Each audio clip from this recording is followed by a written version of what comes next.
Hello, everybody. It's Evan Grant from the Dallas Morning News, sportsdaydfw.com, with the larger than usual head and, of course, the ever present sunspot on my skull. Because, listen, my approach to making videos is if you're going to make videos, make them as bad as you possibly can. Reaching that goal pretty well. But maybe my video making is a better subject to talk about than the first 5 games of the Rangers season. We'll get to that in a minute. Let's talk about the big issue, or at least the most conversational issue of the first week, and that is the overturned play that ended the Rangers' home opener, a 6-4 10-inning loss to Colorado on Monday. If you read my story, you know that a home plate umpire, Bill Miller, the crew chief, explained to me, I was the pool reporter, explained why Mitch Garver was called out at second base for violating Rule 6.01J. Nobody likes anything more than a little legal citation from the rule book. That it was not a bona fide slide into second base, which meant that he didn't either make a effort to both slide into second base and maintain the bag, or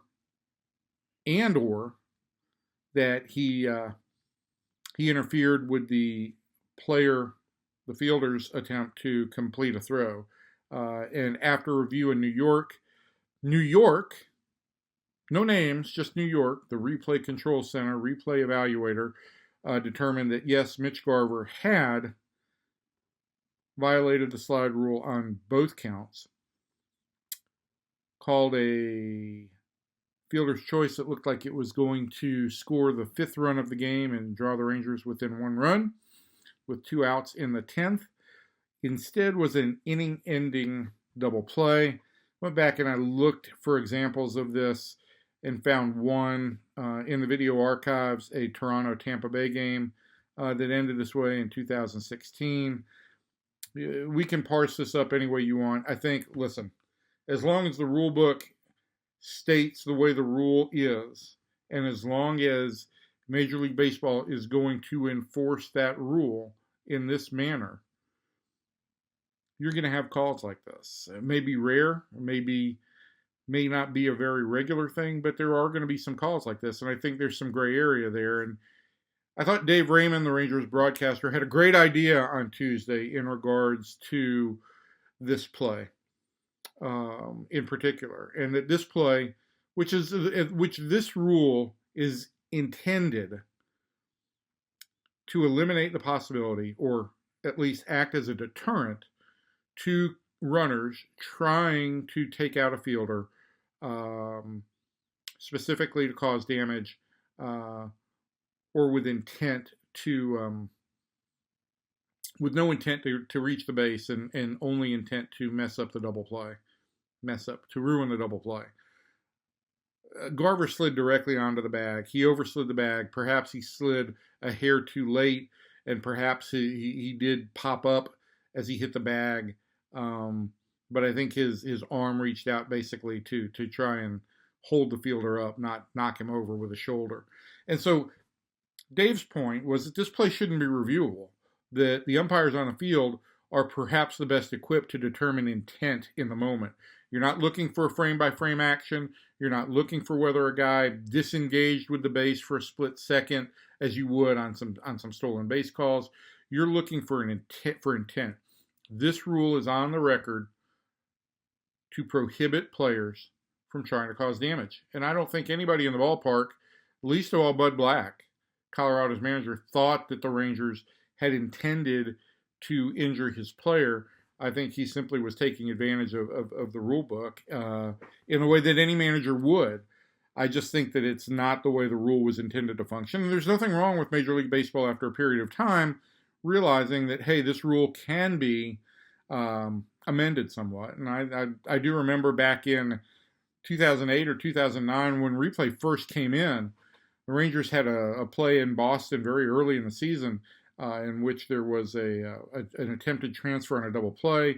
it was ruled a drop. And MLB did go back and clarify what constituted the transfer of a ball and what constituted dropping a ball. So there's no issue on my part with the unfortunate circumstances being that the Rangers end up losing a game. There are always going to be rules that have to be amended as you proceed. I think this is one of those that at least needs to be looked at and discussed. The other issue with the whole rule thing is, listen, I appreciate MLB putting umpires on microphones to tell you what the ruling is, but I think fans at games have always been almost penalized in the past because they never even knew what the ruling was. Certainly now with mics on umpires, you hear that in the stadium, you hear it on TV, but you still don't really hear an explanation. You don't hear what Bill Miller told me after the game. You only hear that it was a violation of the side rule. And I think for the education of fans and to better get them to understand everybody's perspective here and the rule book, making a more transparent explanation would be a good next step.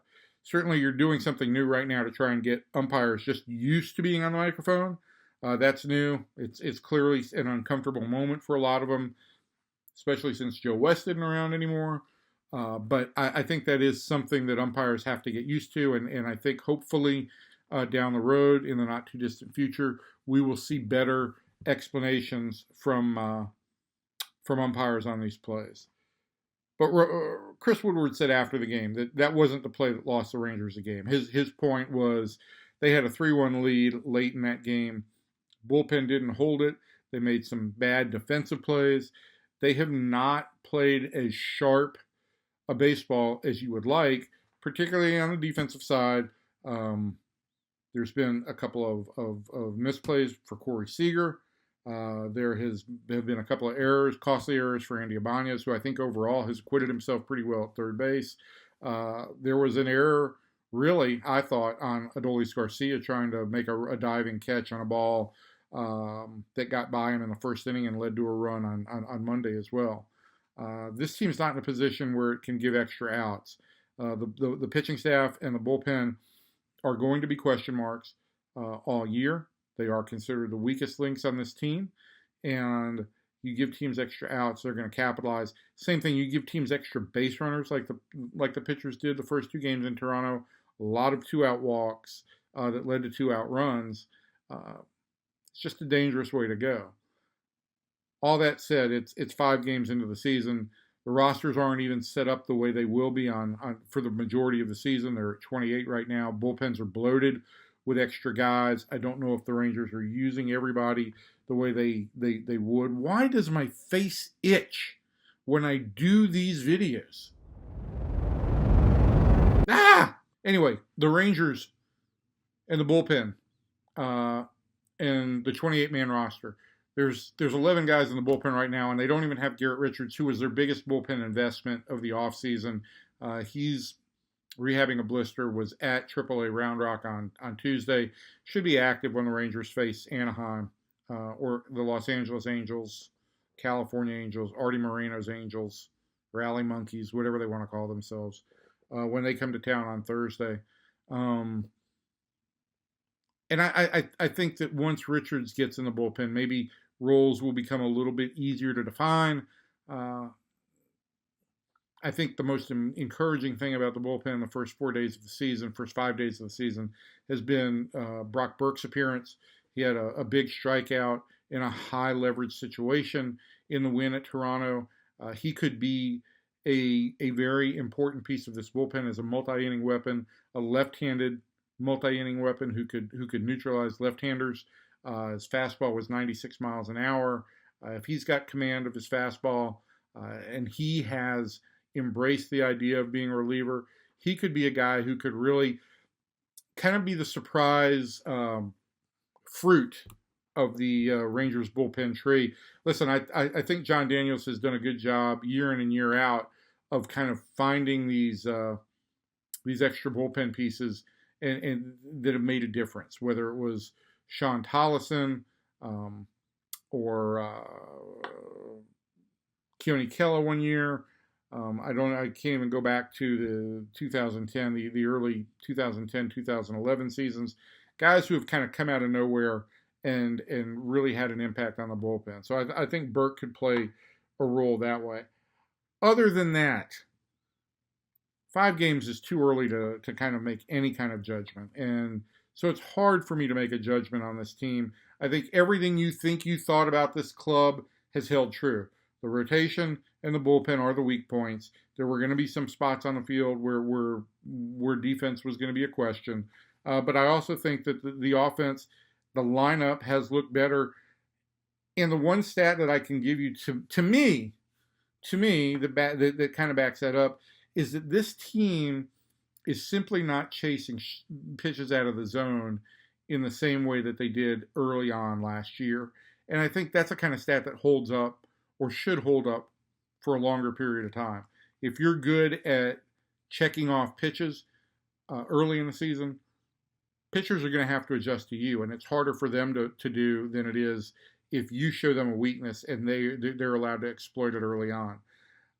To back my point up, listen, I went back and looked during the game on Tuesday night where the Rangers were in terms of chasing pitches out of the zone. They were at about a 4.5% chase rate going into into Tuesday's game. Last year, through their first turn through the rotation, through 5 full games, they chased at about 13.5%. Joey Gallo certainly was a big part of that, but Adolis Garcia, when he came up later in the year, 2 days after that, certainly chased a lot. He's shown more discipline with some walks early. Nathaniel Lowe has shown an ability to hit fastballs, not chase off-speed stuff out of the zone because he was afraid. I don't want to say afraid's a bad word, but because he was hesitant about his position on fastballs. So I think those things have made a difference. And clearly, the guys who have been an addition, whether they've had great results or not, Corey Seager, Marcus Semien, Cole Calhoun, Brad Miller, they've all had some really good at-bats early in the season. You want to go back and look at some at-bats, really, that I thought that showed up.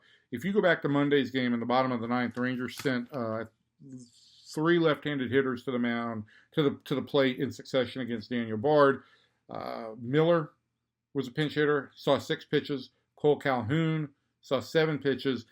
And then Willie Calhoun came off the bench, was able to attack a fastball, and drove the first fastball he saw into the stands for a game-tying home run. 3 left-handed hitters in a row. The first 2 got a lot of looks at the pitcher.